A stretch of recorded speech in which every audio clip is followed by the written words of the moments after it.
Hello, I'm Brigantia Blackbird of Blackbird's Brew. Happy Tuesday and welcome to Pagan Problems.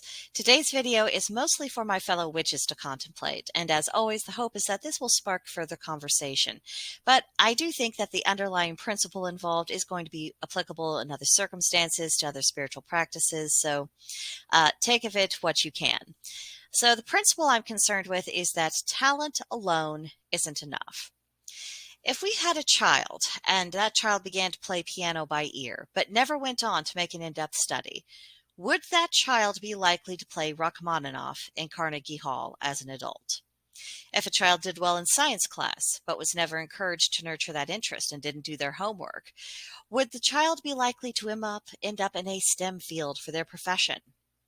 If a child was good at baseball, but never really practiced, would that child be likely to grow up and play in the World Series? Probably not, on all counts. And of course, we all understand why. It's obvious. No matter how strong your talent is, no matter how much of a natural aptitude you have, it's always going to require nurturing. And that's going to require the self-discipline to go out and acquire knowledge, seek out guidance, and to gain practical experience. And I believe this also applies to the practice of magic. And I realize this isn't going to be very popular in some circles, but please just hear me out. Because why should a talent for magic not be subject to the same principles that are required to develop non-magical talents?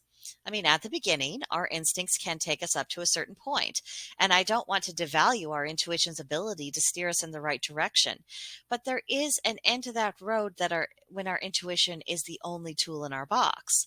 What's needed next is knowledge, and that means copious amounts of research into the foundational principles of what are the known natural laws, how they work, what magic is, various methodologies to practice it, and it requires that we learn how to consciously harness our own energy as well as to consciously tap into the energies around us so that we can then manage and direct them. However, it is also common for us to need a bit of help connecting some of the dots to gain a better understanding of how everything ends up fitting together. That's the point where we require guidance, and that comes in the form of other practitioners. And this doesn't mean that we have to join a coven or a circle, a grove, or any other kind of group, but it does mean seeking out other practitioners and conversing with them, picking their brains and meditating upon what any nuggets that they might share. And then we really need the practical experience, where we combine our intuition, our knowledge, and the guidance we've received to roll up our sleeves and begin practicing our skills. Through this process, we are able to develop our gifts and to fully mature in our talents. But it's most unlikely to happen if we rely on our own instincts by themselves with nothing else informing those instincts. I bring this up for several reasons. One, I think some people out there are always looking for a shortcut and they're not necessarily interested in actually doing the work. Two, there is a misconception among some that educating ourselves does require joining a group and having to accept and give lip service to someone else's dogma.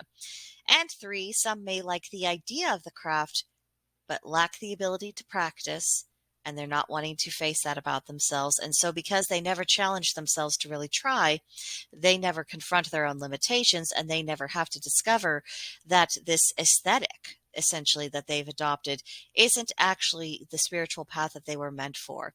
It's a way of distracting themselves from the real spiritual work and finding their actual path that they were meant to do. But whatever the motivation, if we are going to call ourselves witches or wizards or whatever else, then we need to find out what we're really made of. And we need to work to learn, to become competent, and to strive for excellence.